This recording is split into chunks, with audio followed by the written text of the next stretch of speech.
صل على نبينا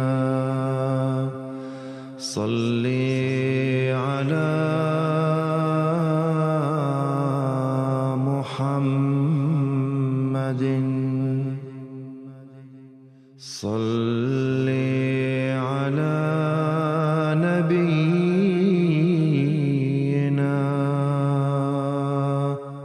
صل على محمد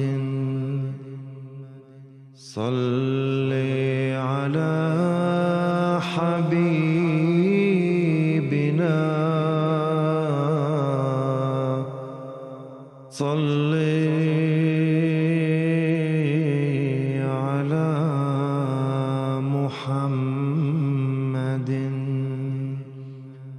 صل على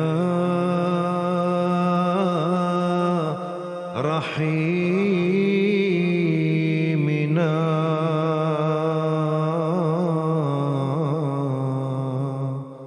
صل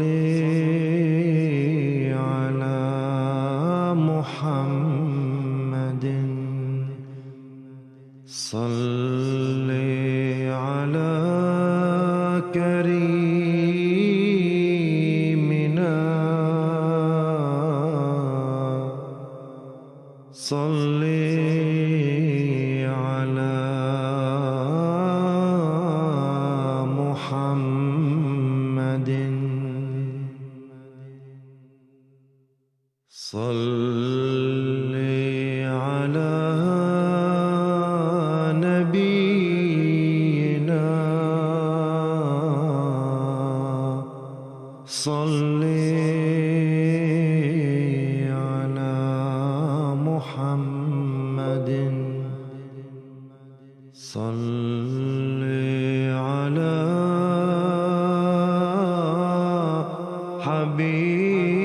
حبيبنا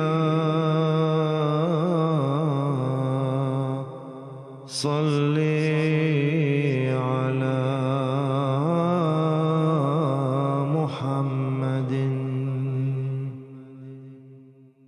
بلغ العلا بكماله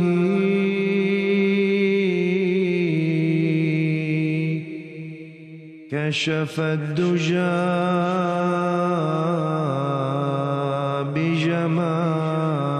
بجماله حسنت جميع خصاله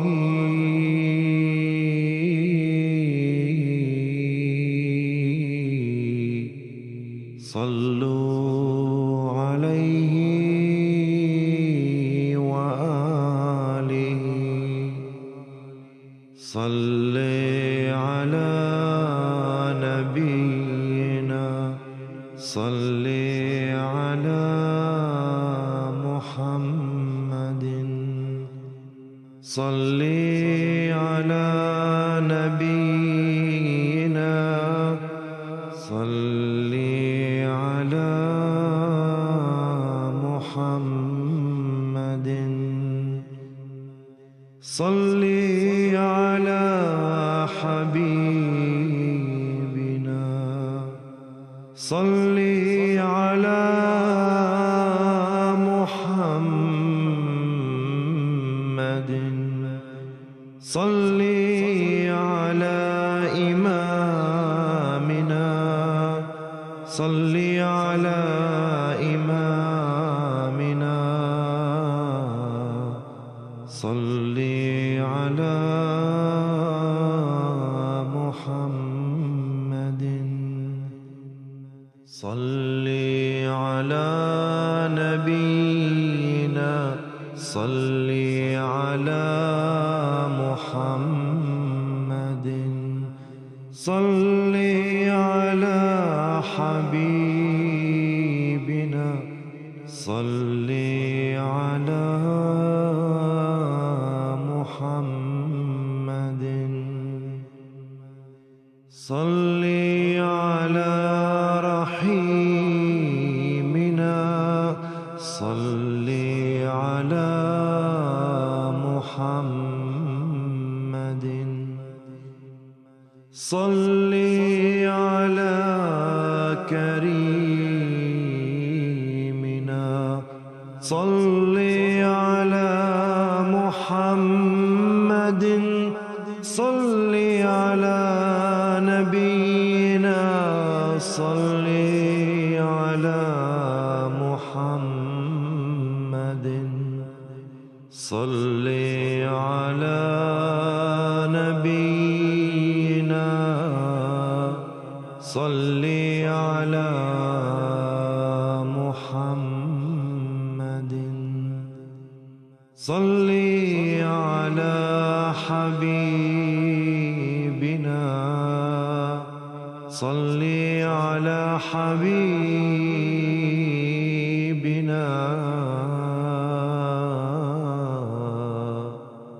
صل على محمد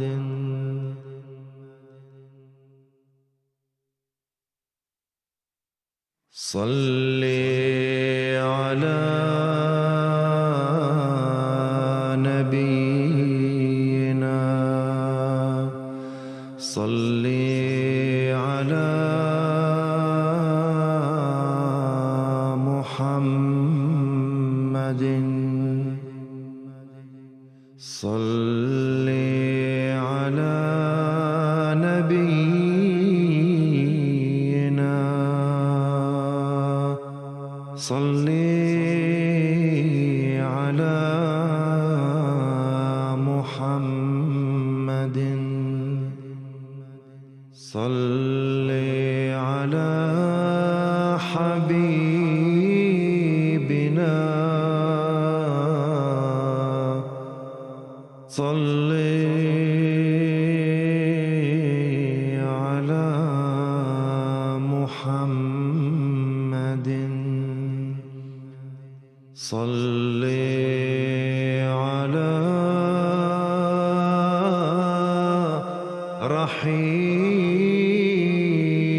رحيمنا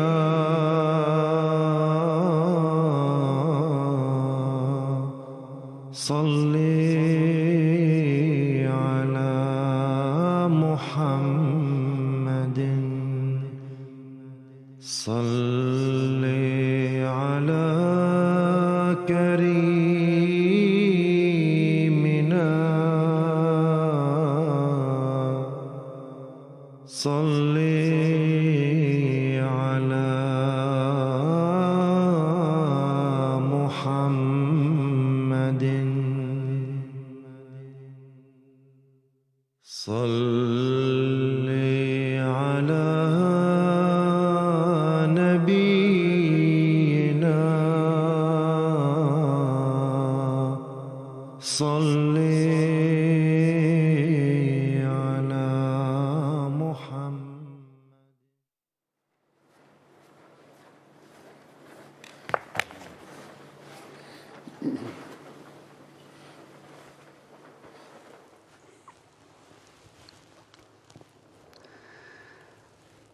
الله أكبر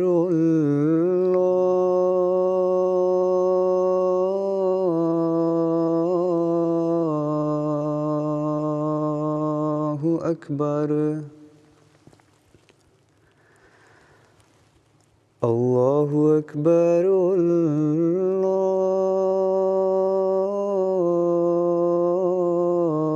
الله أكبر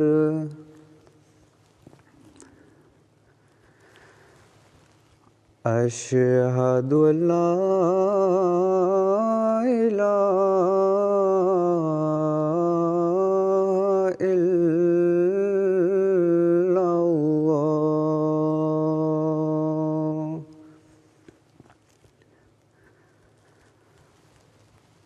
أشهد أن لا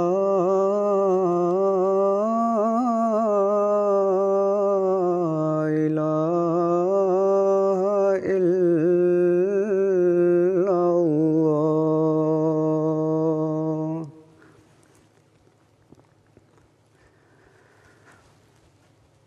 أشهد أن محمدًا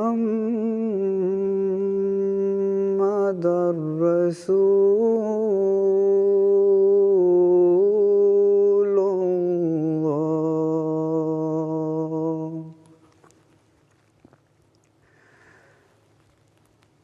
أشهد أن محمدًا رسول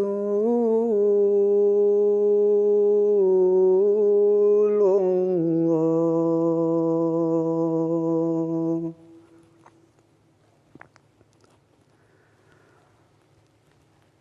حي على الصلاة.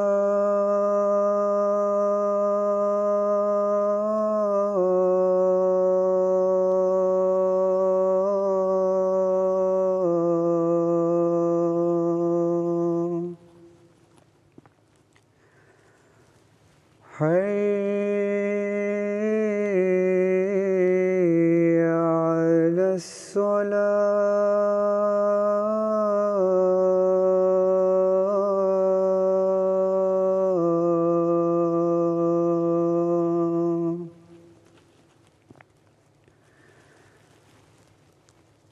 حي على الفلاح.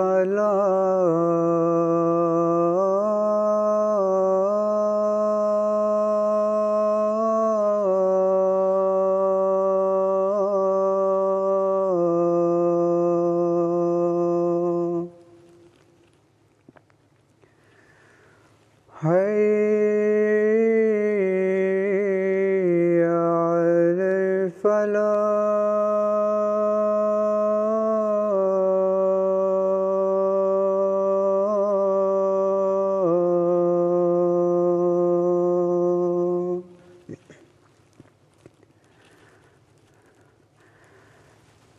الله أكبر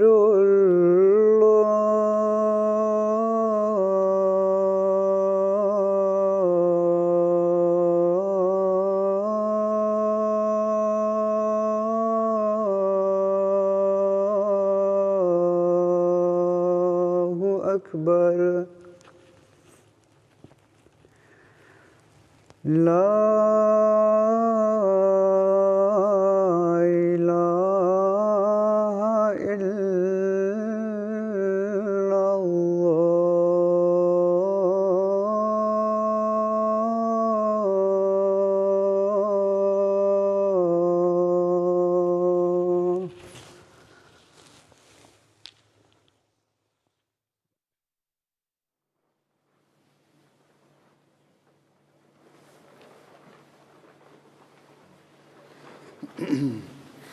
السلام علیکم ورحمۃ اللہ.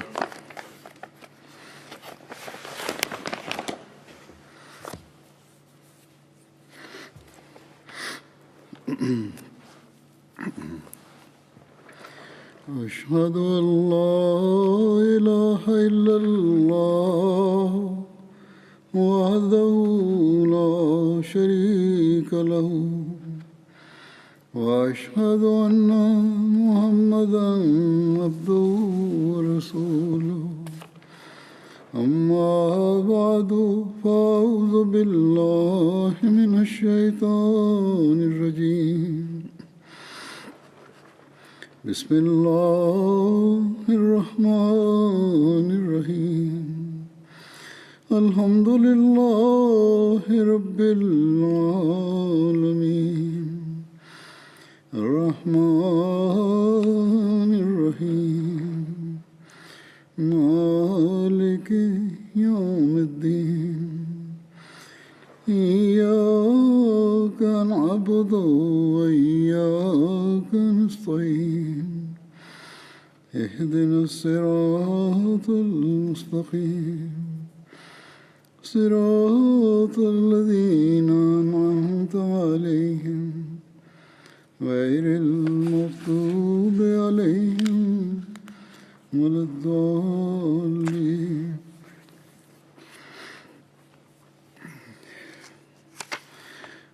آج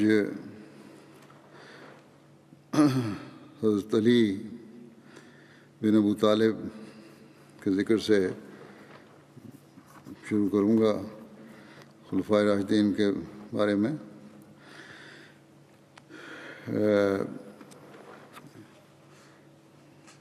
حضرت علی بن ابو طالب بن عبد المطلب بن ہاشم، ان کے والد کا نام عبد مناف تھا، جن کی کنیت ابو طالب تھی۔ آپ کی والدہ کا نام فاطمہ بنت اسد بن ہاشم تھا۔ آپ بعثت نبوی سے 10 سال قبل پیدا ہوئے تھے۔ حضرت علی رضی اللہ عنہ کے حلیہ کے بارے میں بیان ہوتا ہے کہ آپ کا قد درمیانہ تھا، آنکھیں سیاہ تھیں، آپ کا جسم فربا تھا، کندھے چوڑے تھے۔ حضرت علی کی والدہ نے آپ کا نام اپنے والد کے نام پر اسد رکھا تھا، اور آپ کی پیدائش کے وقت ابو طالب گھر پر موجود نہ تھے۔ جب ابو طالب واپس آئے تو انہوں نے آپ کا نام علی رکھ دیا اسد کے بجائے۔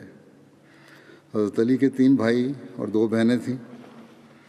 ان کے بھائی طالب، عقیل، جعفر، اور بہنیں ام ہانی اور ام جمانہ۔ ان میں طالب اور جمانہ کے علاوہ باقی سب نے اسلام قبول کر لیا تھا۔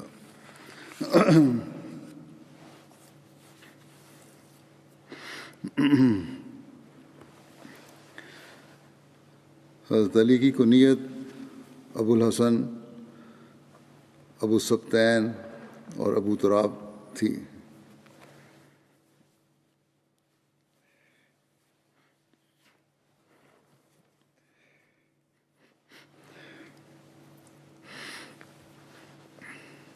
صحیح بخاری کی روایت کے مطابق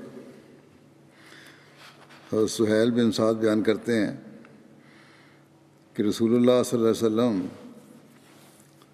حضرت فاطمہ کے گھر آئے تو حضرت علی کو گھر میں نہ پایا۔ آپ نے پوچھا تمہارے چچا کا بیٹا کہاں ہے؟ حضرت فاطمہ نے کہا میرے اور ان کے درمیان کوئی بات ہو گئی تھی تو وہ مجھ سے ناراض ہو کر چلے گئے، اور قیلولہ بھی میرے پاس نہیں کیا۔ تو رسول اللہ صلی اللہ علیہ وسلم نے کسی آدمی سے کہا دیکھو وہ کہاں ہے؟ وہ آیا اور اس نے کہا کہ یا رسول اللہ وہ مسجد میں سوئے ہوئے ہیں۔ تو رسول اللہ صلی اللہ علیہ وسلم تشریف لائے، مسجد میں چلے گئے، اور حضرت علی وہاں لیٹے ہوئے تھے۔ ان کے پہلو سے ان کی چادر ہٹی ہوئی تھی اور کچھ مٹی لگ گئی تھی پہلو پہ، کمر پہ۔ رسول اللہ صلی اللہ علیہ وسلم نے مٹی پونچھی اور فرمایا اٹھو اے ابو تراب، اٹھو اے ابو تراب۔ اس وقت سے ان کا یہ ابو تراب بھی ان کی کنیت کے نام سے وہ پکارے جانے لگے۔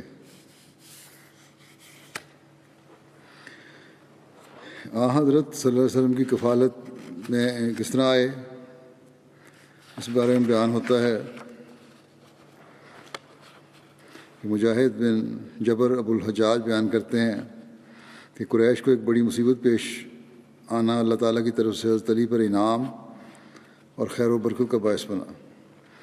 حضرت ابو طالب کثیر العیال تھے، چنانچہ رسول اللہ صلی اللہ علیہ وسلم نے اپنے چچا حضرت عباس سے، جو بنو ہاشم میں زیادہ خوشحال تھے، فرمایا کہ اے عباس، آپ کا بھائی ابو طالب کثیر العیال ہے۔ اس قحط سے، وہاں قحط پڑا تھا، لوگوں کی جو حالت ہے وہ آپ دیکھ رہے ہیں، آپ میرے ساتھ چلیں تاکہ ہم ان کی عیالداری میں کچھ کمی کر دیں۔ ان کے بیٹوں میں سے ایک میں لے لیتا ہوں، آپ صلی اللہ علیہ وسلم نے فرمایا، اور حضرت عباس کو کہا کہ ایک آپ لے لیں، ہم ان دونوں کے لیے حضرت ابو طالب کی طرف کافی ہو جائیں گے، آپ نے فرمایا۔ حضرت عباس نے کہا ٹھیک ہے۔ دونوں حضرت ابو طالب کے پاس آئے اور کہا ہم چاہتے ہیں کہ آپ کی عیالداری میں کچھ تخفیف کر دیں، یہاں تک کہ لوگوں کی وہ حالت جاتی رہے جس میں وہ اس وقت مبتلا ہیں۔ حضرت ابو طالب نے کہا کہ عقیل کو میرے پاس رہنے دو، اس کے علاوہ جو مرضی کرو۔ چنانچہ رسول اللہ صلی اللہ علیہ وسلم نے حضرت علی کا ہاتھ پکڑ کر انہیں اپنے ساتھ ملا لیا، اور حضرت عباس نے جعفر کو لیا اور اسے اپنے ساتھ ملا لیا۔ حضرت علی رسول اللہ صلی اللہ علیہ وسلم کے ساتھ رہے یہاں تک کہ اللہ تعالیٰ نے آپ صلی اللہ علیہ وسلم کو بطور نبی مبعوث فرما دیا۔ پھر حضرت علی نے آپ کی پیروی اختیار کی اور آپ پر ایمان لے آئے اور آپ کی تصدیق کی، اور حضرت جعفر حضرت عباس کے پاس رہے یہاں تک کہ انہوں نے یعنی حضرت جعفر نے بھی اسلام قبول کر لیا، اور وہ حضرت عباس یعنی حضرت عباس جو تھے حضرت جعفر سے پھر بے نیاز ہو گئے۔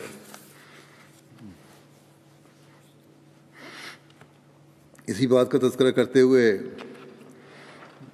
پہلی تو یہ تاریخ تبریز کی روایت تھی، اس کو حضرت مرزا بشیر احمد صاحب نے یوں بیان فرمایا ہے کہ ابو طالب ایک بہت باعزت آدمی تھے مگر غریب تھے، اور بڑی تنگی سے ان کا گزارا چلتا تھا، خصوصاً ان ایام میں جب کہ مکے میں ایک قحط کی صورت تھی۔ ان کے دن بہت ہی تکلیف میں کٹتے تھے۔ حضرت صلی اللہ علیہ وسلم نے جب اپنے چچا کی اس تکلیف کو دیکھا تو اپنے دوسرے چچا عباس سے ایک دن فرمانے لگے کہ چچا، آپ کے بھائی ابو طالب کی معیشت تنگ ہے، کیا اچھا ہو کہ ان کے بیٹوں میں سے ایک کو آپ اپنے گھر لے جائیں اور ایک کو میں لے آؤں۔ عباس نے اس تجویز سے اتفاق کیا اور پھر دونوں مل کر ابو طالب کے پاس گئے اور ان کے سامنے یہ درخواست پیش کی۔ ان کو اپنی اولاد میں عقیل سے بہت محبت تھی۔ ابو طالب کو عقیل سے بہت محبت تھی۔ کہنے لگے عقیل کو میرے پاس رہنے دو اور باقیوں کو اگر تمہاری خواہش ہے تو لے جاؤ۔ چنانچہ جعفر کو عباس اپنے گھر لے آئے اور علی کو حضرت صلی اللہ علیہ وسلم اپنے پاس لے آئے۔ حضرت علی رضی اللہ عنہ کی عمر اس وقت قریباً 6-7 سال کی تھی۔ اس کے بعد حضرت علی ہمیشہ حضرت صلی اللہ علیہ وسلم کے پاس رہے۔ حضرت علی کے قبول اسلام کے بارے میں ابن اسحاق سے یہ روایت ہے کہ حضرت علی بن ابو طالب حضرت خدیجہ کے اسلام لانے اور آپ کے ساتھ نماز پڑھنے کے ایک دن بعد آئے۔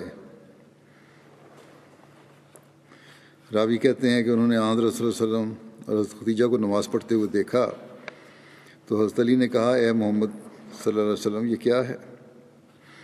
تو رسول اللہ صلی اللہ علیہ وسلم نے فرمایا، یہ اللہ کا دین ہے جو اس نے اپنے لیے چن لیا ہے، اور رسولوں کو اس کے ساتھ مبعوث فرمایا، بس میں تمہیں اللہ اور اس کی عبادت کی طرف اور لات اور عزا کے انکار کی طرف بلاتا ہوں۔ اس پر حضرت علی نے آپ سے کہا، یہ ایسی بات ہے جس کے بارے میں آج سے پہلے میں نے کبھی نہیں سنا، میں اس بارے میں کوئی بات نہیں کر سکتا جب تک ابو طالب سے اس کا ذکر نہ کر لوں۔ رسول اللہ صلی اللہ علیہ وسلم نے ناپسند فرمایا کہ آپ کے اعلان نبوت سے پہلے یہ راز کھل جائے۔ چنانچہ آپ نے فرمایا کہ اے علی، اگر تم اسلام نہیں قبول کرتے تو اس بات کو پوشیدہ رکھو۔ بس حضرت علی نے وہ رات گزاری، پھر اللہ نے حضرت علی کے دل میں اسلام کو داخل کر دیا، اور اگلی صبح رسول اللہ صلی اللہ علیہ وسلم کی خدمت میں حاضر ہوئے اور عرض کیا کہ اے محمد، رات کو آپ نے میرے سامنے کیا چیز پیش فرمائی تھی؟ رسول اللہ صلی اللہ علیہ وسلم نے فرمایا، تم اس بات کی شہادت دو کہ اللہ کے سوا کوئی معبود نہیں، وہ ایک ہے، اس کا کوئی شریک نہیں، اور لات اور عزا کا انکار کرو اور اللہ تعالیٰ کے شریکوں سے برات کا اظہار کرو۔ حضرت علی نے ایسا ہی کیا اور اسلام قبول کر لیا۔ حضرت علی ابو طالب کے خوف سے پوشیدہ طور پر آپ صلی اللہ علیہ وسلم کے پاس آیا کرتے تھے اور انہوں نے اپنا اسلام مخفی رکھا، حالانکہ رہتے بھی وہیں تھے، کیونکہ روایتوں میں یہی بار وسط الغابہ کی یہ روایت ہے۔ حضرت خدیجہ کے بعد سب سے پہلے ایمان لانے والے حضرت علی تھے۔ اس وقت حضرت علی کی عمر 13 برس تھی، بعض دوسری روایات میں 15، 16 اور 18 سال عمر کا بھی ذکر ملتا ہے۔ سیرت نگاروں نے یہ بحث بھی اٹھائی ہے کہ مردوں میں سے پہلے کون ایمان لایا تھا، حضرت ابوبکر یا حضرت علی یا حضرت زید۔ بعض اس کا یہ حل نکالتے ہیں کہ بچوں میں سے حضرت علی اور بڑوں میں سے حضرت ابوبکر اور غلاموں میں سے حضرت زید۔ اس بارے میں حضرت مرزا بشیر احمد صاحب نے بھی اپنا ایک نقطۂ نظر پیش کیا ہے۔ آپ کہتے ہیں کہ حضرت ختیجہ کے بعد مردوں میں سب سے پہلے ایمان لانے والے کے متعلق مورخین میں اختلاف ہے۔ بعض حضرت ابوبکر عبداللہ بن ابی قحافہ کا نام لیتے ہیں، بعض حضرت علی کا جن کی عمر اس وقت صرف 10 سال کی تھی، اور بعض حضرت صلی اللہ علیہ وسلم کے آزاد کردہ غلام حضرت زید بن حارثہ کا۔ مگر ہمارے نزدیک یہ جھگڑا فضول ہے۔ حضرت علی اور زید بن حارثہ حضرت صلی اللہ علیہ وسلم کے گھر کے آدمی تھے اور آپ کے بچوں کی طرح آپ کے ساتھ رہتے تھے۔ حضرت صلی اللہ علیہ وسلم کا فرمانا اور ایمان لانا، بلکہ ان کی طرف سے تو شاید کسی قولی اقرار کی بھی ضرورت نہ تھی۔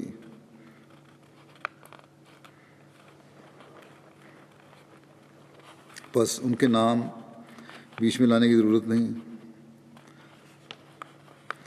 یعنی صلی اللہ علیہ وسلم فرمانا اور ان کا ایمان لانا ایک سے کوئی نہیں فرق پڑتا، وہ ایک ہی بات ہے کہ کسی قولی اقرار کی ضرورت نہیں اس کے لیے۔ بس ان کا نام بیچ میں لانے کی ضرورت نہیں، اور جو باقی رہے ان میں سب سے پہلے حضرت ابوبکر مسلمہ طور پر مقدم ہیں اور سابق بالایمان تھے۔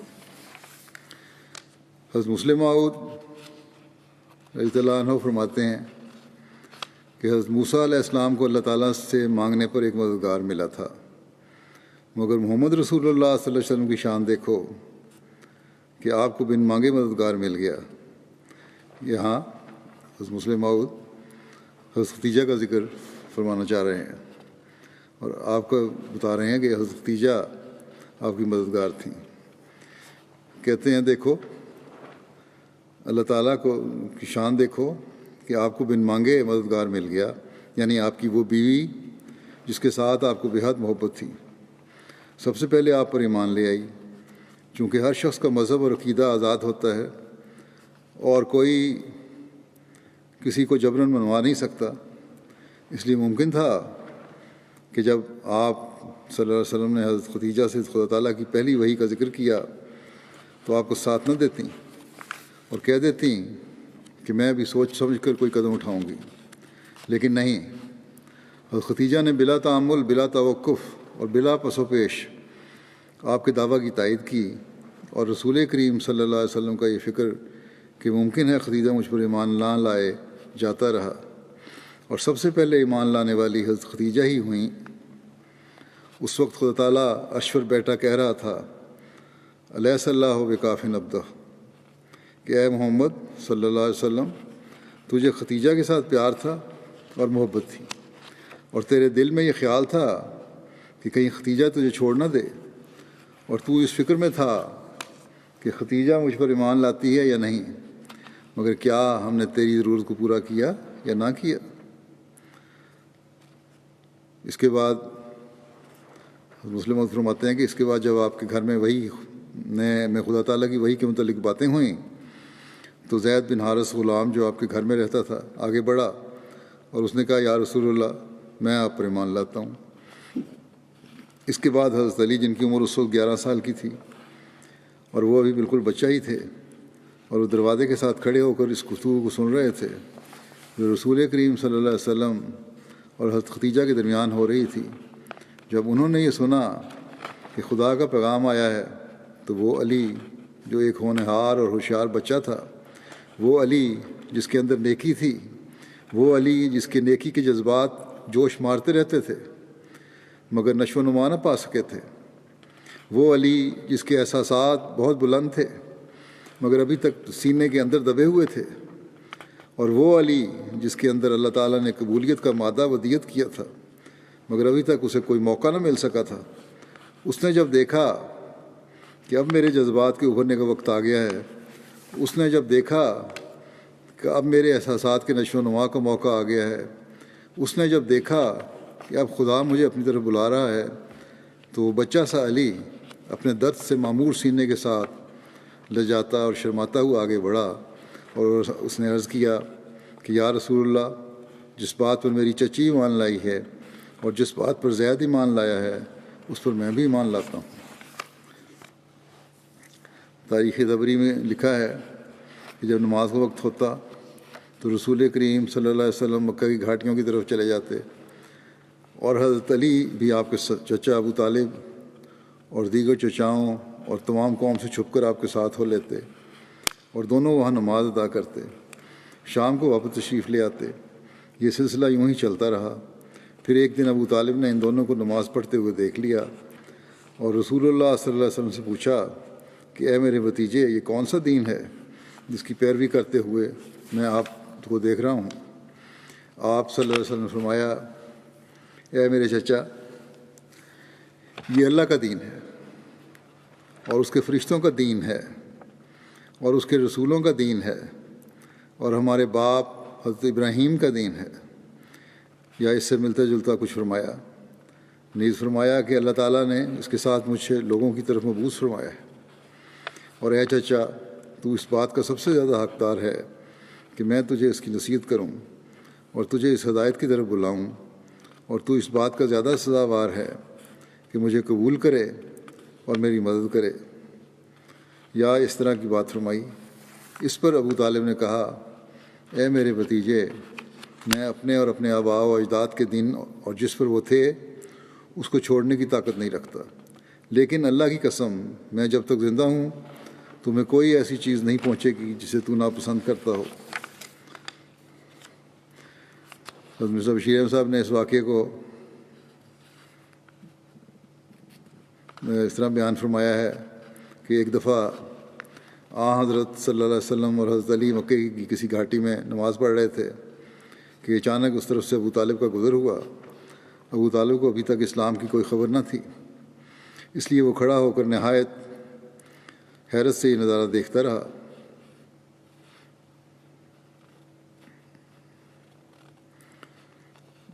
جب آپ نماز ختم کر چکے تو اس نے پوچھا، بھتیجے، یہ کیا دین ہے جو تم نے اختیار کیا ہے؟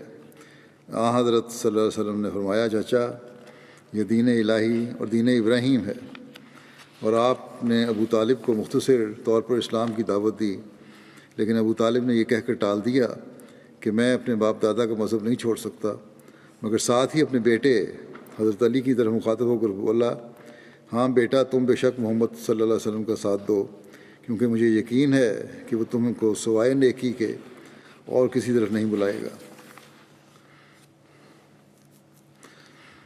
اللہ تعالیٰ کے حکم کے موافق نبی کریم صلی اللہ علیہ وسلم کا اپنے اقربا کو ڈرانے کا ایک جگہ یوں ذکر ملتا ہے۔ حضرت برا بن عازب بیان کرتے ہیں کہ جب رسول اللہ صلی اللہ علیہ وسلم پر یہ آیت نازل ہوئی کہ وہ انذر عشیرتک الاقربین، اور تو اپنے اہل خاندان یعنی اقربا کو ڈرا، وہ انذر عشیرتک الاقربین، تو اپنے اہل خاندان یعنی اقربا کو ڈرا۔ آپ نے فرمایا، اے علی، ہمارے لیے ایک سا کھانے کے ساتھ بکری کی ران تیار کرو، اور ایک روایت میں سا کے بجائے مد کا لفظ ملتا ہے۔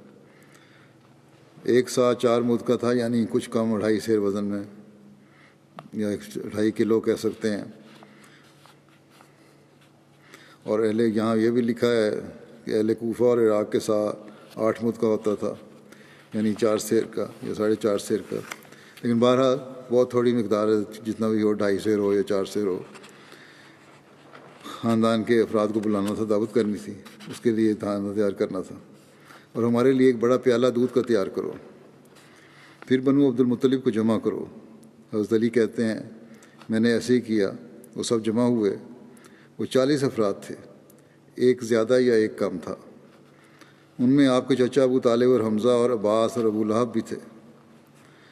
میں نے ان کے سامنے کھانا کا وہ بڑا برتن پیش کیا تو رسول اللہ صلی اللہ علیہ وسلم نے اس میں سے گوشت کا ایک ٹکڑا لیا، اپنے دانتوں سے اسے کاٹا، پھر اس پیالے کی اطراف میں اسے بکھیر دیا برکت دینے کی خاطر، اور فرمایا، اللہ کے نام کے ساتھ کھاؤ۔ لوگوں نے کھایا یہاں تک کہ وہ سیر ہو گئے۔ اللہ کی قسم، میں نے ان سب کے لیے جو پیش کیا تھا وہ صرف ایک آدمی کھا سکتا تھا۔ پھر آپ نے فرمایا، لوگوں کو پلاؤ۔ چنانچہ میں نے دودھ کا وہ پیالہ لایا، انہوں نے پیا یہاں تک کہ سب کے سب سیر ہو گئے۔ اللہ کی قسم، ان میں سے صرف ایک شخص یہ سارا پی سکتا تھا۔ پھر جب رسول اللہ صلی اللہ علیہ وسلم نے ارادہ فرمایا کہ حاضرین سے بات کریں تو ابو لہب نے جلدی سے بولنا شروع کر دیا اور کہا، دیکھو تمہارے ساتھی نے تم پر کیسا جادو کیا ہے۔ پھر وہ لوگ منتشر ہو گئے اور رسول اللہ صلی اللہ علیہ وسلم ان سے بات نہ کر سکے۔ اگلے روز آپ نے فرمایا، اے علی، جو کھانا اور مشروب تم نے کل تیار کیا تھا ویسا ہی تیار کرو۔ میں نے ایسے ہی کیا۔ پھر میں نے ان لوگوں کو جمع کیا۔ رسول اللہ صلی اللہ علیہ وسلم نے ایسے ہی کیا جیسا کہ کل کیا تھا، یعنی کھانے کو برکت بخشی تھی۔ پھر ان لوگوں نے کھایا اور پیا یہاں تک کہ خوب سیر ہو گئے۔ پھر رسول اللہ صلی اللہ علیہ وسلم نے فرمایا، اے بنو عبد المطلب، میں عرب کے کسی نوجوان کو نہیں جانتا جو اپنی قوم کے لیے اس سے بہتر بات لے کر آیا ہو جو میں تمہارے لیے لایا ہوں۔ میں تمہارے لیے دنیا اور آخرت کا معاملہ لے کر آیا ہوں۔ پھر فرمایا، اس پر کون میری مدد کرے گا؟ حضرت علی کہتے ہیں، ان پر سب لوگ خاموش رہے اور میں نے عرض کیا، یا رسول اللہ، باوجود اس کے کہ میں ان سب میں کم عمر ہوں، میں آپ کا مددگار ہوں گا۔ سید خاتم النبیین میں اس بات کا تذکرہ کرتے ہوئے مرزا بشیر احمد صاحب نے اس طرح لکھا ہے کہ حضرت صلی اللہ علیہ وسلم نے حضرت علی سے ارشاد فرمایا کہ ایک دعوت کا انتظام کرو اور اس میں بنو عبد المطلب کو بلاؤ تاکہ اس ذریعے سے ان تک پیغام حق پہنچایا جاوے۔ چنانچہ حضرت علی نے دعوت کا انتظام کیا اور آپ صلی اللہ علیہ وسلم نے اپنے سب قریبی رشتہ داروں کو، جو اس وقت کم و بیش 40 نفوس تھے، اس دعوت میں بلایا۔ جب وہ کھانا کھا چکے تو آپ نے کچھ تقریر شروع کرنی چاہی، مگر بدبخت ابو لہب نے کچھ ایسی بات کہہ دی جس سے سب لوگ منتشر ہو گئے۔ اس پر حضرت صلی اللہ علیہ وسلم نے حضرت علی سے فرمایا کہ یہ موقع تو جاتا رہا، اب پھر دعوت کا انتظام کرو۔ چنانچہ آپ کے رشتہ دار پھر جمع ہوئے اور آپ نے انہیں یوں مخاطب کیا کہ اے بنو عبد المطلب، دیکھو میں تمہاری طرف وہ بات لے کر آیا ہوں کہ اس سے بڑھ کر اچھی بات کوئی شخص اپنے قبیلے کی طرف نہیں لایا۔ میں تمہیں خدا کی طرف بلاتا ہوں، اگر تم میری بات مانو تو تم دین و دنیا کی بہترین نعمتوں کے وارث بنو گے۔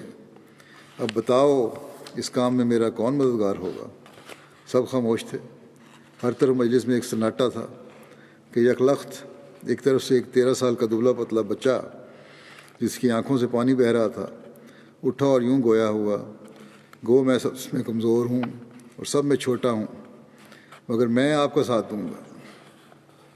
یہ حضرت علی کی آواز تھی۔ حضرت صلی اللہ علیہ وسلم نے حضرت علی کے یہ الفاظ سنے تو آپ نے رشتہ داروں کی طرف دیکھ کر فرمایا، اگر تم جانو تو اس بچے کی بات سنو اور اسے مانو۔ حاضرین نے نظارہ دیکھا تو بجائے عبرت حاصل کرنے کے سب کھلا کر ہنس پڑے، اور ابو لہب اپنے بڑے بھائی ابو طالب سے کہنے لگا، لو اب محمد تمہیں یہ حکم دیتا ہے کہ تم اپنے بیٹے کی پیروی اختیار کرو۔ اور پھر یہ لوگ اسلام اور حضرت صلی اللہ علیہ وسلم کی کمزوری پر ہنسی اڑاتے ہوئے رخصت ہو گئے۔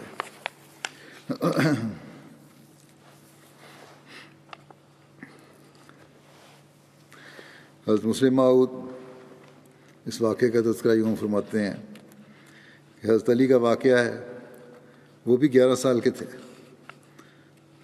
بچوں کو بھی اس کو غور سے سننا چاہیے۔ جب وہ دین کی تائید کے لیے کھڑے ہوئے، جب رسول کریم صلی اللہ علیہ وسلم کو وحی ہوئی تو آپ نے دعوت کی جس میں مکے کے تمام بڑے بڑے عمراء کو بلایا اور انہیں کھانا کھلایا۔ پھر آپ کھڑے ہوئے اور فرمایا کہ میں کچھ اپنے دعویٰ کی بات کرنا چاہتا ہوں۔ اس پر سارے اٹھ کر بھاگ گئے۔ یہ دیکھ کر حضرت علی رسول کریم صلی اللہ علیہ وسلم کے پاس آئے اور کہنے لگے، اے بھائی، آپ نے یہ کیا کیا؟ آپ جانتے ہیں کہ یہ بڑے دنیا دار لوگ ہیں، ان کو پہلے سنانا تھا اور پھر کھانا کھلانا تھا۔ یہ بے ایمان تو کھانا کھا کر بھاگ گئے کیونکہ یہ کھانے کے بھوکے ہیں۔ اگر آپ پہلے باتیں سناتے تو چاہے 2 گھنٹے سناتے، وہ ضرور بیٹھے رہتے، پھر ان کو کھانا کھلاتے۔ چنانچہ رسول کریم صلی اللہ علیہ وسلم نے پھر اس طرح کیا، پھر دوبارہ ان کو بلایا اور ان کی دعوت کی، لیکن پہلے کچھ باتیں سنا لیں اور پھر کھانا کھلایا۔ اس کے بعد آپ کھڑے ہوئے اور آپ نے فرمایا، اے لوگو، میں نے تمہیں خدا کی باتیں سنائی ہیں، کیا کوئی تم میں سے ہے جو میری مدد کرے اور اس کام میں میرا ہاتھ بٹائے؟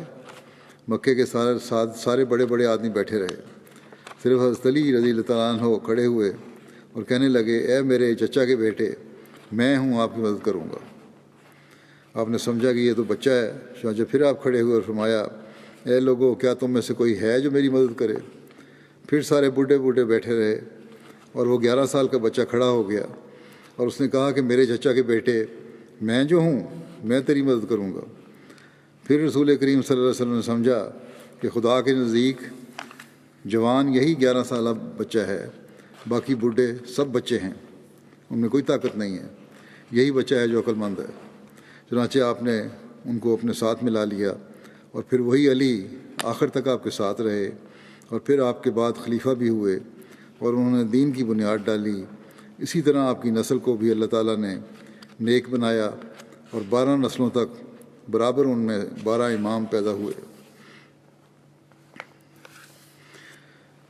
حضرت مسلم موعود رضی اللہ عنہ ایک جگہ حضرت علی کا ذکر کرتے ہوئے فرماتے ہیں کہ حضرت علی جب ایمان لائے تو وہ بھی بچے ہی تھے، اور وہ بھی یہ سمجھ کر ایمان لائے تھے کہ مجھے اسلام کے لیے ہر قسم کے مصائب برداشت کرنے پڑیں گے۔ بچے تھے لیکن یہ سمجھ کے ایمان لائے تھے کہ قربانی مجھے دینی پڑے گی، یہاں تک کہ اگر جان قربان کرنے کا وقت آیا تو مجھے اپنی جان بھی خدا تعالیٰ کی راہ میں پیش کرنی پڑے گی۔ حدیثوں میں آتا ہے کہ رسول کریم صلی اللہ علیہ وسلم نے اپنی رسالت کے ابتدائی ایام میں ایک دعوت کی جس میں بنو عبد المطلب کو بلایا تاکہ ان تک پیغام حق پہنچایا جائے۔ چنانچہ آپ کے بہت سے رشتہ دار اس دعوت میں شریک ہوئے۔ جب سب لوگ کھانا کھا چکے تو آپ نے کھڑے ہو کر تقریر کرنا چاہی، مگر ابو لہب نے ان سب لوگوں کو منتشر کر دیا اور وہ آپ کی بات سنے بغیر اپنے اپنے گھروں کو چلے گئے۔ آپ بہت حیران ہوئے کہ یہ اچھے لوگ ہیں جو دعوت کھا کر بھی بات نہیں سنتے، مگر آپ مایوس نہیں ہوئے، بلکہ آپ نے حضرت علی سے فرمایا کہ دوبارہ ان کی دعوت کی جائے۔ چنانچہ دوبارہ ان سب کو کھانے پر مدعو کیا گیا۔ جب وہ سیر ہو کر کھا چکے تو آپ کھڑے ہوئے اور فرمایا کہ دیکھو اللہ تعالیٰ کا یہ تم پر کتنا بڑا احسان ہے کہ اس نے اپنا نبی تمہارے اندر بھیجا ہے۔ میں تمہیں خدا کی طرف بلاتا ہوں، اگر تم میری بات مانو گے تو تم دینی اور دنیاوی نعما کے وارث قرار پاؤ گے۔ کیا تم میں سے کوئی ہے تو اس کام میں میرا مددگار بنے؟ یہ سن کر ساری مجلس پر سناٹے کی سی حالت طاری ہو گئی، مگر یکلخت ایک کونے سے ایک نوعمر بچہ اٹھا اور اس نے کہا کہ گو میں ایک کمزور ترین فرد ہوں اور عمر میں سب سے چھوٹا ہوں، مگر میں آپ کا ساتھ دوں گا۔ یہ بچے حضرت علی تھے جنہوں نے اس وقت اسلام کی تائید کا اعلان کیا۔ حضرت علی کی قربانی کا واقعہ جو حضرت صلی اللہ علیہ وسلم کی ہجرت کے وقت حضرت علی نے دی، اس کا بھی ذکر اس طرح ملتا ہے کہ اہل مکہ نے وہاں مشورہ کر کے جب رسول اکرم صلی اللہ علیہ وسلم کے گھر پر حملہ آور ہو کر آپ کو قید کرنے یا قتل کرنے کا منصوبہ بنایا تو وہی الہی سے آپ کو دشمنوں کے اس ارادے کی اطلاع ہو گئی۔ اللہ تعالیٰ نے آپ کو ہجرت مدینہ کی اجازت مرحمت فرمائی تو آپ نے ہجرت کی تیاری کی اور حضرت علی کو ارشاد فرمایا کہ وہ آج کی رات حضرت صلی اللہ علیہ وسلم کے بستر پر لیٹیں۔ حضرت علی نے رسول اللہ صلی اللہ علیہ وسلم کی وہی سرخ حضرمی چادر اوڑھ کر رات گزاری جس میں آپ سویا کرتے تھے۔ مشرکین کا وہ گروہ جو کہ رسول اللہ صلی اللہ علیہ وسلم کی گھات لگائے ہوئے بیٹھا تھا، وہ صبح کے وقت رسول اللہ صلی اللہ علیہ وسلم کے گھر میں داخل ہوا اور حضرت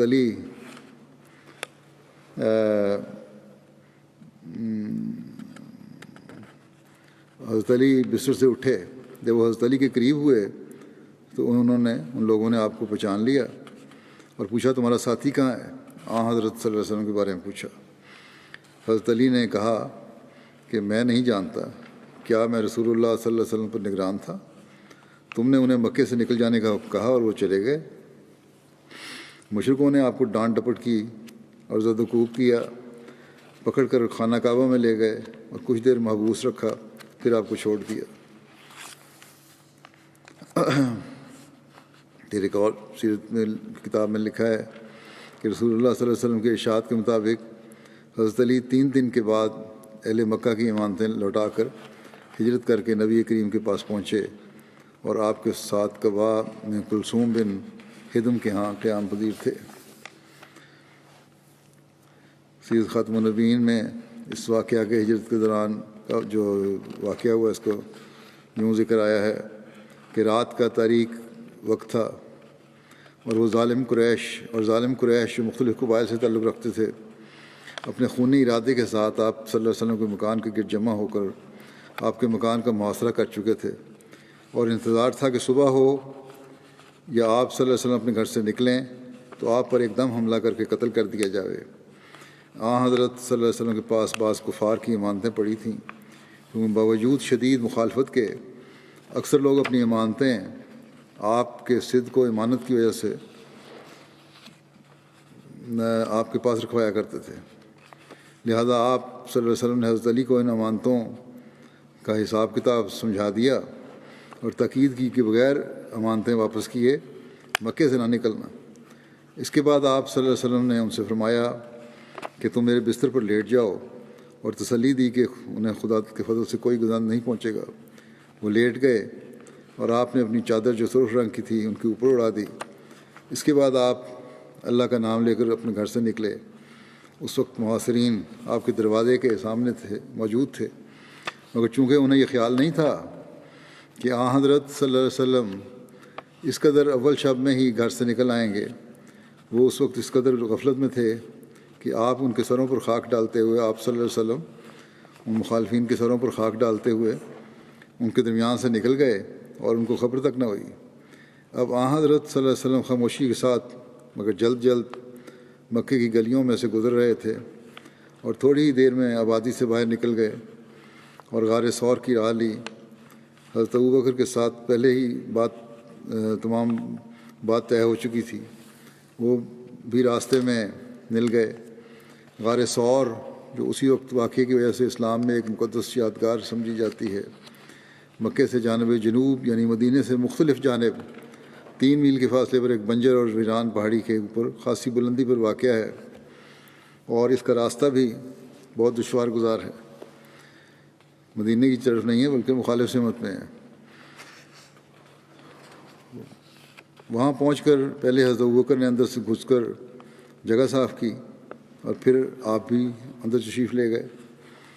دوسری طرف وہ قریش جو آپ کے گھر کا محاصرہ کیے ہوئے تھے وہ تھوڑی دیر کے بعد آپ کے گھر کے اندر جھانک کر دیکھتے تھے تو حضرت علی کو آپ کی جگہ پر لیٹا دیکھ کر مطمئن ہو جاتے تھے، لیکن صبح ہوئی انہیں علم ہوا کہ ان کا شکار ان کے ہاتھ سے نکل گیا ہے۔ اس پر وہ ادھر ادھر بھاگے، مکے کی گلیوں میں صحابہ کے مکانات پر تلاش کیا اور کچھ پتہ نہ چلا۔ اس غصے میں انہوں نے حضرت علی کو پکڑا اور کچھ مارا پیٹا۔ اس قربانی کا ذکر حضرت مسلم موعود نے یوں فرمایا ہے، فرماتے ہیں کہ رسول کریم صلی اللہ علیہ وسلم نے گھر سے نکلتے وقت حضرت علی کو اپنے بستر پر لٹا دیا۔ چرپائی کا رواج ان دنوں نہیں تھا، بلکہ اب تک بھی مکے میں چرپائی کا رواج نہیں۔ بعض روایات میں غلطی سے یوں بیان ہوا ہے کہ رسول کریم صلی اللہ علیہ وسلم نے آپ کو اپنی چارپائی پر لٹا دیا۔ جب رسول کریم صلی اللہ علیہ وسلم رات کے وقت ان لوگوں کے پاس سے گزرے تو ان میں سے بعض نے بستر بنایا جاتا تھا، چرپائی نہیں ہوتی تھی باقاعدہ۔ ان میں سے بعض نے آپ کو دیکھا بھی، مگر انہوں نے خیال کر لیا کہ یہ کوئی اور شخص ہے جو شاید آپ سے ملنے کے لیے آیا ہوگا اور اب واپس جا رہا ہے۔ اس کی وجہ یہی تھی کہ رسول کریم صلی اللہ علیہ وسلم نہایت دلیری کے ساتھ باہر نکلے تھے اور آپ کی طبیعت پر ذرا بھی خوف نہیں تھا۔ انہوں نے سمجھا کہ اتنی دلیری سے آپ اس وقت باہر نکلنے کی جرت نہیں کہاں کر سکتے ہیں، یہ ضرور کوئی اور آدمی ہے جو آپ سے ملنے کے لیے آیا ہوگا۔ اس کے بعد انہوں نے دروازے کی دراڑ میں سے اندر جھانکا، یہ اطمینان کرنے کے لیے کہ کہیں آپ باہر تو نہیں نکل گئے، تو انہوں نے ایک آدمی کو سویا ہوا دیکھا اور خیال کیا کہ یہی رسول کریم صلی اللہ علیہ وسلم ہے۔ غرض ساری رات وہ آپ کے مکان کا پہرے دیتے رہے، پھر جب مناسب وقت سمجھا تو اندر داخل ہوئے اور شاید انہیں جسم سے شک پڑ گیا کہ جسم حضرت صلی اللہ علیہ وسلم کا نہیں۔ انہوں نے منہ پر سے کپڑا اٹھا کر دیکھا یا شاید منہ ننگا تھا۔ بہرحال انہیں معلوم ہوا کہ سونے والے شخص حضرت علی ہیں، رسول کریم صلی اللہ علیہ وسلم نہیں۔ تب انہوں نے معلوم ہوا کہ رسول کریم صلی اللہ علیہ وسلم سلامتی کے ساتھ جا چکے ہیں اور ان کے لیے اب سوائے ناکامی کے کچھ باقی نہیں رہا۔ ایک اور جگہ حضرت مسلم موعود بیان فرماتے ہیں کہ اللہ تعالیٰ نے حضرت علی کو یہ عظیم الشان قربانی کرنے کی توفیق عطا فرمائی کہ جب رسول کریم صلی اللہ علیہ وسلم نے ہجرت کے لیے رات کے وقت اپنے گھر سے نکلنا چاہا تو آپ صلی اللہ علیہ وسلم نے حضرت علی سے فرمایا کہ تم میرے بستر پر لیٹ جاؤ تاکہ کفار اگر جھانک کر دیکھیں تو انہیں یہ دکھائی دیتا رہے کہ کوئی شخص بستر پر سو رہا ہے اور وہ تعاقب کے لیے ادھر ادھر نہ نکلیں۔ اس وقت حضرت علی نے یہ نہیں کہا کہ یا رسول اللہ، مکان کے ارد گرد تو قریش کے چنیدہ نوجوان ہاتھ میں تلوار لیے کھڑے ہیں، اگر صبح کو انہیں معلوم ہوا کہ آپ کہیں باہر تشریف لے جا چکے ہیں تو وہ مجھ پر حملہ کر کے مجھے قتل کر دیں گے۔ بلکہ بڑے اطمینان کے ساتھ، یعنی حضرت علی بڑے اطمینان کے ساتھ رسول کریم صلی اللہ علیہ وسلم کے بستر پر لیٹ گئے اور آپ نے اپنی چادر ان پر ڈال دی۔ جب صبح ہوئی اور قریش نے دیکھا کہ محمد رسول اللہ صلی اللہ علیہ وسلم کے بجائے حضرت علی آپ کے بستر سے اٹھے ہیں تو اپنی ناکامی پر دانت پیس کر رہ گئے اور انہوں نے حضرت علی کو پکڑ کر مارا پیٹا، مگر اس سے کیا بن سکتا تھا؟ خدائی نوشتے پورے ہو چکے تھے اور محمد رسول اللہ صلی اللہ علیہ وسلم سلامتی کے ساتھ مکے سے باہر جا چکے تھے۔ اس وقت حضرت علی کو کیا معلوم تھا کہ مجھے اس ایمان کے بدلے میں کیا ملنے والا ہے؟ ہاں، اللہ تعالیٰ جانتا تھا کہ اس قربانی کے بدلے میں صرف حضرت علی ہی عزت نہیں پائیں گے بلکہ حضرت علی کی اولاد بھی عزت پائے گی۔ چنانچہ اللہ تعالیٰ نے حضرت علی پر پہلا فضل تو یہ کیا کہ ان کو رسول کریم صلی اللہ علیہ وسلم کی دامادی کا شرف بخشا۔ دوسرا فضل اللہ تعالیٰ نے ان پر یہ کیا کہ رسول کریم صلی اللہ علیہ وسلم کے دل میں ان کے لیے اتنی محبت پیدا کی کہ آپ نے بارہا ان کی تعریف فرمائی۔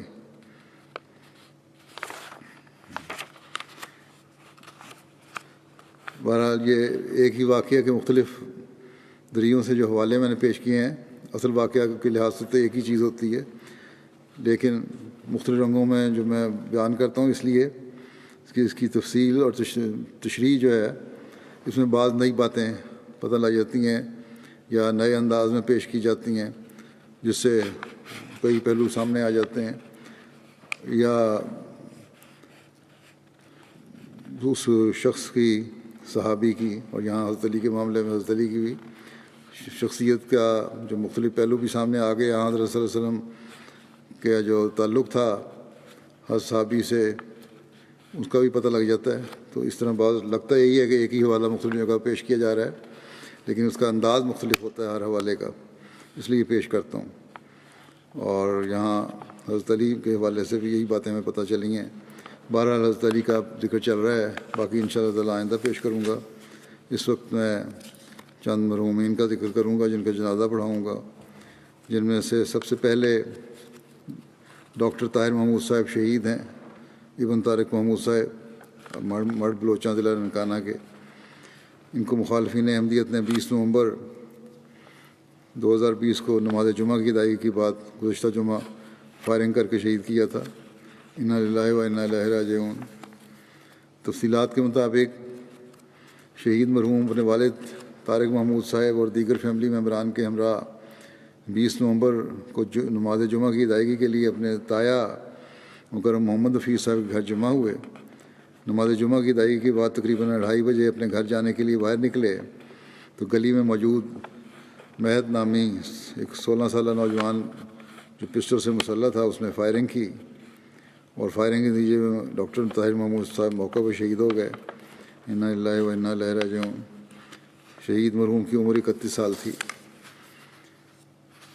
اس حملہ میں شہید مرحوم کے والد طارق محمود صاحب عمر 55 سال جو سیکٹری مال اور سابق صدر ہیں، ان سر میں گولی لگنے سے شدید زخمی ہوئے اور اب بھی ہسپتال میں زیر علاج ہیں، جبکہ شہید مرحوم کے تایا مکرم سعید احمد مقصود صاحب عمر 60 سال صدر جماعت جو ہیں، اور مکرم طیب محمود صاحب زعیم خدام الاحمدیہ عمر 26 سال فائرنگ کے نتیجے میں زخمی ہوئے اور کچھ دیر ہسپتال میں زیر علاج رہے۔ وہ تو خیر ہو گئے ہیں، لیکن والد صاحب جو ہیں شہید کے وہ زیادہ زخمی ہیں۔ حملہ آور 2 میگزین فائر کر کے تیسرے میگزین کو لوڈ کر رہا تھا کہ پکڑا گیا.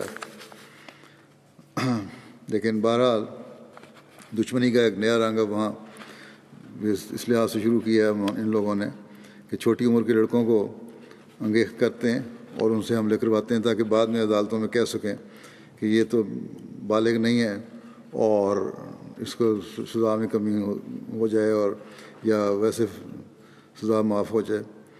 تو مختلف طریقے اب انہوں نے آزمائے ہیں. اوپر سے یہ کہتے ہیں کہ ہمیں کوئی شکوہ نہیں اور ہم بالکل کوئی سختی نہیں کر رہے, کوئی ناجائز ظلم نہیں کر رہے احمدیوں پر, اور دوسری طرف شہادتیں بھی ہو رہی ہیں اور مقدمات بھی حکومت کے افسران زبردستی مقدمات قائم بھی کر رہے ہیں بعض افسران. بہرحال اللہ تعالیٰ کرے کہ ان لوگوں کو عقل آئے, اور اگر نہیں ہے تو اللہ تعالیٰ خود ہی ان کی پکڑ کرے. مرحوم کے خاندان میں احمدیت کا نفوذ ان کے دادا مکرم حکیم محمد ابراہیم صاحب کے ذریعے ہوا تھا, جنہوں نے اپنے دیگر خاندان کے افراد کے ہمراہ 13 سال کی عمر میں خلافت ثانیہ کے دور میں بیعت کی تھی. مرحوم شہید جو تھے اسلامیہ کالج لاہور سے, انہوں نے ایف ایس سی کیا, جس کے بعد 2013 میں ماسکو روس سے MBBS کی ڈگری حاصل کی. آج کل PMC کے امتحان کی تیاری کر رہے تھے. فضل عمر اسپتال میں بھی کام کرتے رہے ہیں. شہید مرحوم بے شمار خصوصیات کے حامل تھے. خلافت سے بے انتہا محبت تھی. جماعتی عہدیداران اور مرکزی مہمانان کا بے حد احترام کرتے تھے. جب بھی ان کو کوئی کام کے لیے کہا جاتا جماعت کی طرف سے فوری طور پہ حاضر ہو جاتے.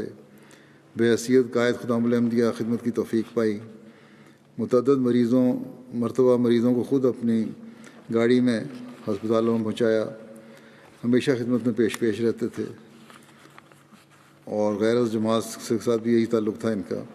کئی شریف النفس غیر از نماز احباب تشریف لا کر اس سانحہ پر افسوس کا اظہار کرتے رہے. اس خاندان کو عرصہ دراز سے شدید مخالفانہ حالات کا سامنا تھا.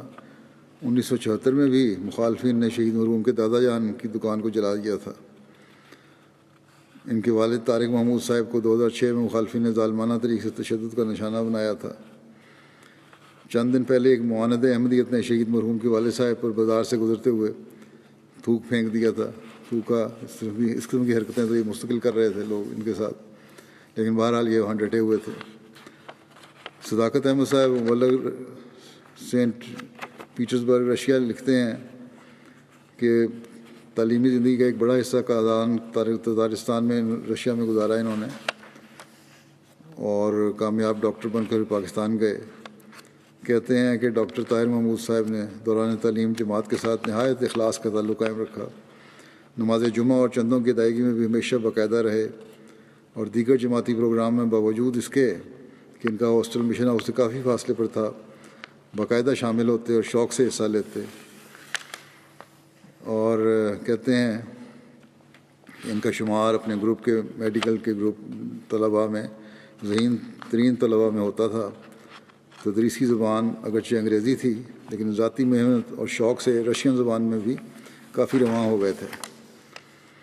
کازان میں جس ہاسٹل میں رہتے تھے وہاں سب کو بتایا ہوا تھا کہ وہ احمدی ہیں, اور اس وجہ سے ان کی مخالفت کا بھی سامنا کرنا پڑتا تھا, کیونکہ وہاں پاکستانی طالب علم بھی تھے, طلباء بھی تھے جو جماعت کی شدید مخالفت کرتے تھے, لیکن ان کو بھی جب موقع ملتا تبلیغ کرتے تھے. اب یہ کہتے ہیں میں پاکستان بھی آیا ہوتا, یہاں مجھے ملے اور انہوں نے بتایا کہ مڑ بلوچہ میں ان کی مخالفت بہت زیادہ ہے, اس لیے ربا منتقل ہونا چاہتے تھے. یہاں ربا میں گھر بھی بنایا انہوں نے. فرید ابراگیموف کازان تاجکستان کی رشین احمدی ہیں. کہتے ہیں کہ آپ نے رشین زبان بہت جلد سیکھ لی. بہت خوش مزاج اور نیک طبیعت کے مالک تھے. ان کی مسکراہٹ سے نور چھلکتا تھا. مرحوم کے پسماندگان میں والد مکرم طارق محمود صاحب کے علاوہ والدہ محترمہ شمیم اختر صاحبہ اور بھائی قاسم محمود صاحب جرمنی میں ہیں, اور ہمشیرہ فائدہ محمود صاحبہ ایلیا نصیر احمد صاحب جرمنی میں ہیں. یہ لوگ ہیں، ان کے پسماندگان میں اللہ تعالیٰ شہید مرحوم کے درجات بلند فرمائے، جنت الفردوس میں اعلیٰ مقام عطا فرمائے، زخمیوں کو صحت اور عطا فرمائے، شفائے کاملہ و عاجلہ عطا فرمائے، اور ہر قسم کی پیچیدگیوں سے بچائے، ان زخمیوں کو اپنے فضلوں اور رحمتوں سے نوازتا رہے، باقی ان کے سب عزیزوں اور رشتہ داروں کو۔ اگلا جنازہ ہے مکرم جمال الدین محمود صاحب کا، جو سیرا لیون میں نیشنل جنرل سیکرٹری تھے۔ 3 نومبر کو اچانک دل کا دورہ پڑنے کی وجہ سے وفات پا گئے۔ انا للہ و انا الیہ راجعون۔ مرحوم گزشتہ 16 سال سے بطور جنرل سیکرٹری خدمت بجا لا رہے تھے۔ اللہ تعالیٰ کے فضل سے موسی تھے۔ سعید الرحمان صاحب مشنری انچارج لکھتے ہیں کہ ان کی باقی کئی خوبیوں کے علاوہ ایک بڑی خوبی یہ بھی تھی کہ ساری دنیا کے احمدیوں کو قوم پرستی سے بچا کر ایک خاندان بنانے کے عملی مصداق تھے۔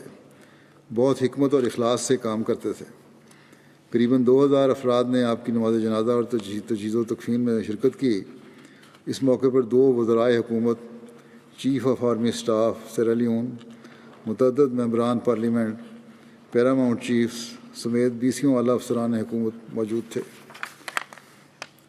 مبارک طاہر صاحب سیکرٹری نصرت جہاں لکھتے ہیں کہ مرحوم بہت مخلص، فدائی اور دل و جان سے جماعت کی خدمت کرنے والے تھے۔ ایک عرصے سے بطور جنرل سیکرٹری خدمت کی توفیق پا رہے تھے۔ نیز احمدیہ پرنٹنگ پریس سیرا لیون کے نائب مینیجر بھی تھے۔ مرحوم کا تعلق گھانا سے تھا۔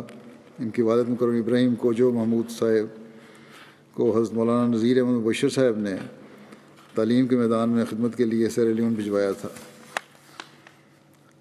یہ لکھتے ہیں مبارک طاہر صاحب کہ 13 سال تک جمال صاحب میرے پاس روکوپور میں رہے۔ ان کے والد نے ان کو تعلیم کے لیے ان کے باہر چھوڑا ہوا تھا۔ موصوف آغاز سے ہی دیندار تھے۔ نماز با جماعت اور دیگر جماعتی خدمات میں پیش رہتے تھے۔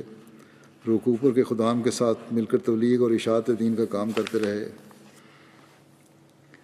عثمان طالع صاحب انچارج یقین پریس سیرا لیون کہتے ہیں کہ جمال الدین محمود صاحب خاکسار سے پہلے وہاں لمبے عرصے سے خدمت کر رہے تھے، انچارج تھے۔ خاکسار نے ان کے ساتھ 12 سال کا وقت گزارا ہے۔ اس دوران کبھی بھی انہوں نے یہ اظہار نہیں کیا کہ خاکسار ان سے چھوٹا ہے اور ناتجربہ کار ہے، بلکہ ہمیشہ احترام سے پیش آتے اور کہتے کہ آپ مبلغ ہیں اور آپ کا تقرر خلیفۃ المسیح نے کیا ہے، اور کبھی بھی کسی معاملے میں ایسا نہیں ہوا کہ انہوں نے خاکسار کی اطاعت نہ کی ہو۔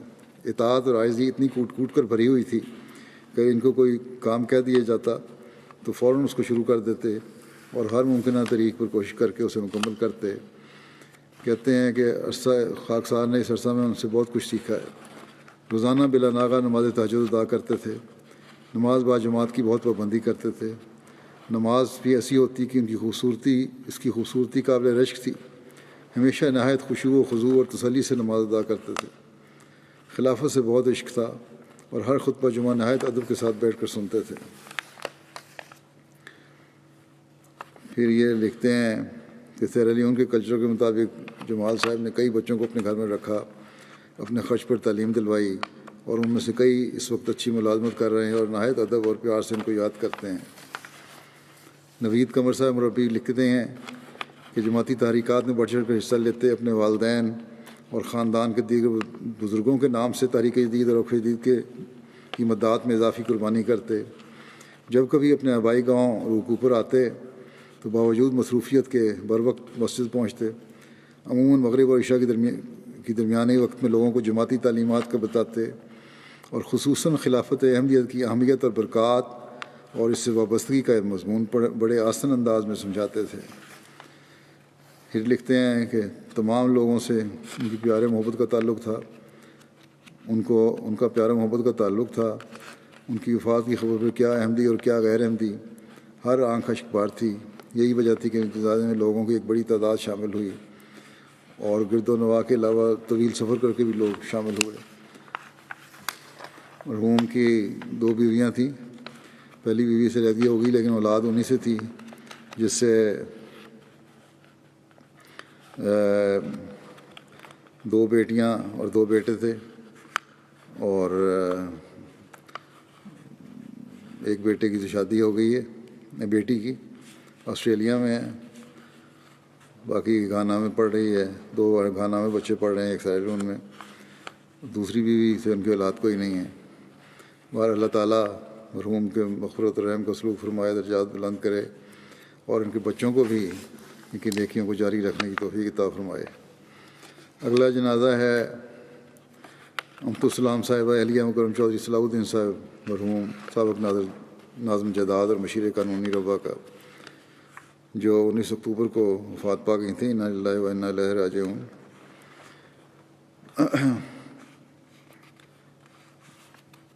ان کے میاں جو تھے چودھری صلاح الدین صاحب، حضرت مسیح علیہ السلام کے صحابی حضرت چودھری عبداللہ خان صاحب اور حضرت امنہ بی بی صاحبہ کے پتر، دونوں جو تھے ان کے دادا اور دادی، وہ صحابی تھے، صحابہ میں سے تھے۔ ان کے بیٹے نعیم الدین صاحب لکھتے ہیں کہ جن باتوں نے میری زندگی پر انمٹ نقوش چھوڑے اپنی والدہ کے بارے میں، ان میں سے ایک والدہ صاحبہ کا ہماری نمازوں کا دھیان رکھنا تھا۔ یہ ان کا سب سے قوی طرز عمل تھا۔ ہمارا اور بڑی سختی سے پابندی کرواتی تھی، بڑا مضبوط تھا یہ طرز عمل۔ ہمارا گھر عملاً ہاسٹل کا رنگ رکھتا تھا۔ کثرت سے ہمارے عزیز تعلیم کی غرض سے ہمارے گھر مقیم ہوا کرتے تھے، اور ان کا قیام کئی سال تک محیط رہا۔ والدہ مرحومہ اس امر کی ہر فرض سے متعلق خاص توجہ رکھتیں کہ تمام عزیزان نماز کی ہر صورت میں پابندی کریں، تمام بچوں کو خود قرآن پڑھا، بڑے بچوں کے لیے استاد کا تقرر بھی کرتی رہیں۔ دوسرا وصف جس نے میری ذات پر گہرا نقش چھوڑا، وہ آپ کا گھر میں مقیم افراد کے لیے ہر ممکن آرام اور سکھ کا سامان بہم پہنچانے کے لیے کوشاں رہنا تھا۔ اگر کسی روز ملازمہ چھٹی کر لیتی تو آپ سب بچوں کے کپڑے دھونے میں کبھی کوئی آر محسوس نہ کرتی، اپنے بچوں کا بھی دوسروں کا بھی۔ ہمارے ننیال اور ددیال کے افراد کو اکثر کثرت سے رواں آنا جانا لگا رہتا۔ والد صاحب مرحوم اکثر جماعتی ذمہ داریوں کے سبب رواں میں موجود نہ ہوتے۔ والدہ صاحبہ سب مہمانوں کی خاطر تواضع کرتیں، کوئی دقیقہ نہ چھوڑتیں، اور میں بڑا بیٹا تھا اس لیے میری نگرانی کرتی کہ مہمانوں کی صحیح طرح مہمانداری کروں اور کوئی کوتاہی نہ ہو۔ پھر کہتے ہیں کہ ہماری پردادی، دادی اور نانی اکثر و بیشتر لمبا عرصہ ہمارے یہاں مقیم ہوا کرتی تھیں، اور ہم خدا کے فضل سے 6 بہن بھائی تھے، اور کثیر تعداد میں خاندان کے بچے بھی ہمارے یہاں تعلیم کی غرض سے مقیم ہوا کرتے تھے۔ مگر ان تمام حالات کے باوجود آپ ان ہر سہ بزرگوں کی خدمت سال ہر سال تک نہایت آسن رنگ میں بجا لاتی رہیں۔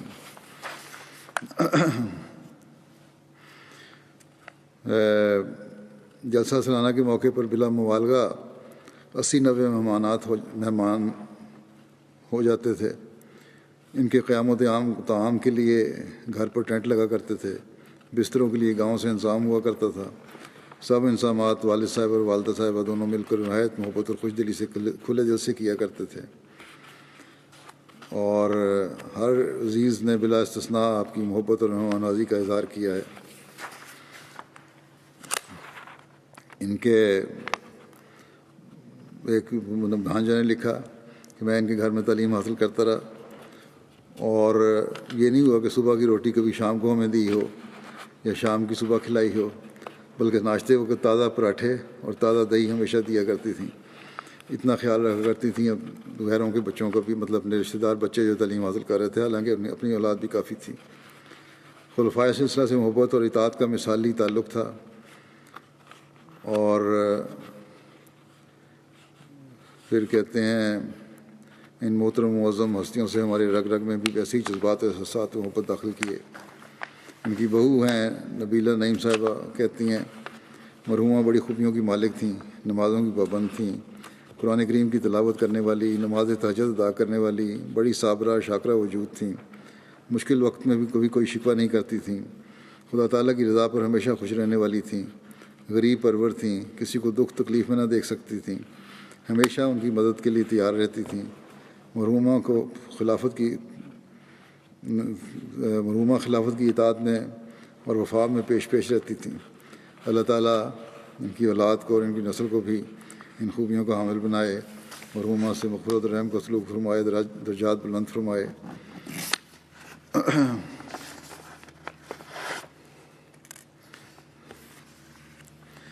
اگلا جنازہ ہے مکرمہ منصور بشرا صاحبہ، والدہ ڈاکٹر لطیف قریشی صاحب، جو 6 نومبر کو 97 سال کی عمر میں وفات پا گئی تھیں۔ انا للہ و انا الیہ راجعون۔ آپ حضرت مسیح علیہ السلام کے صحابی بلکہ صحابہ کی اولاد تھیں۔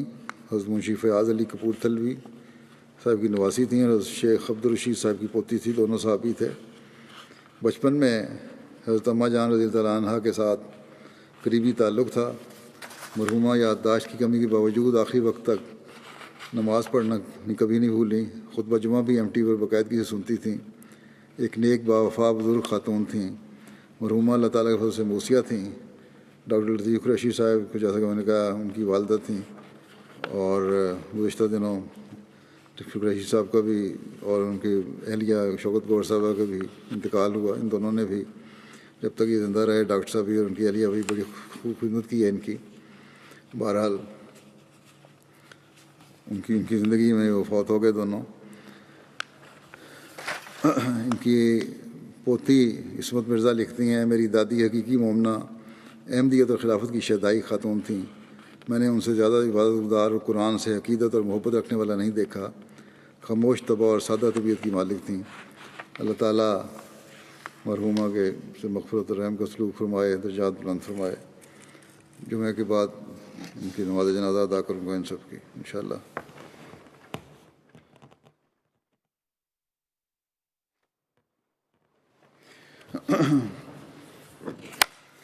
الحمد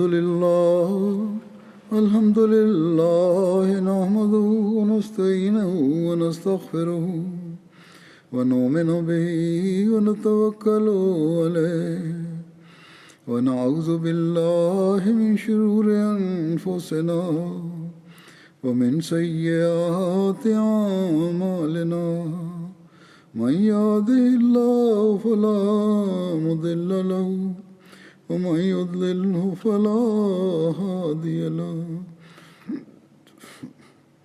ونشهد أن لا إله إلا الله ونشهد أن محمدا عبده ورسوله عباد الله رحمكم الله إن الله يأمر بالعدل والإحسان وإيتاء ذي القربى وينهى عن الفحشاء والمنكر والبغي يعظكم لعلكم تذكرون اذكروا الله يذكركم وادعوه يستجب لكم ولذكر الله أكبر